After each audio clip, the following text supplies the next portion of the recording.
time for Random Rush. You know what that means? I listen to Rush Limbaugh for 60 seconds. I respond in 90. It is now 1:29 p.m. East Coast time. Let's see if he's on.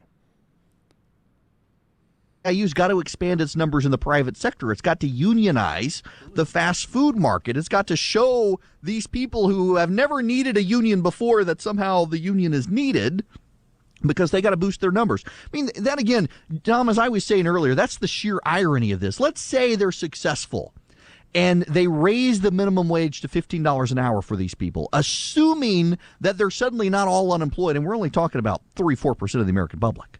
But assuming they're not all of a sudden unemployed, suddenly their taxes are going to go up. They're going to be in a tax bracket difference.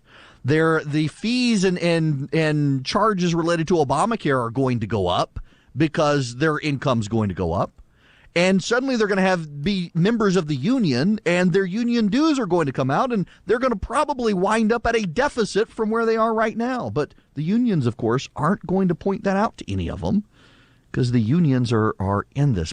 And the media is not going to point this out. The media is in cahoots with them. That reminds me, there's a story out. I don't know if you people heard about this. It broke last night. The Huffington Buffington Post. Stop it. They've hired a 9. All right. In for Rush Limbaugh today is that guy, Mark Bellingham or Ham or whatever. And he's right. The media will not report that if these people get $15 an hour, that their taxes will go up, because that's ludicrous.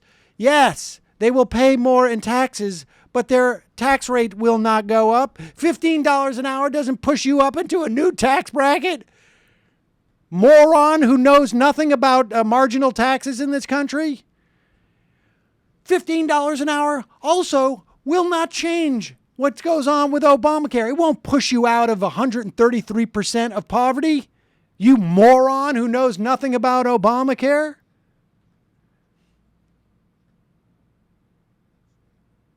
You're a moron, Mark Bellingham or whatever your name is. And any dues that you get from paying for a union, to the extent that these people are actually looking to form a union as opposed to just increase their wages, comes back in terms of what they negotiate increases to you. Wages in industries that are unionized, not even union shops, are 11% higher on average.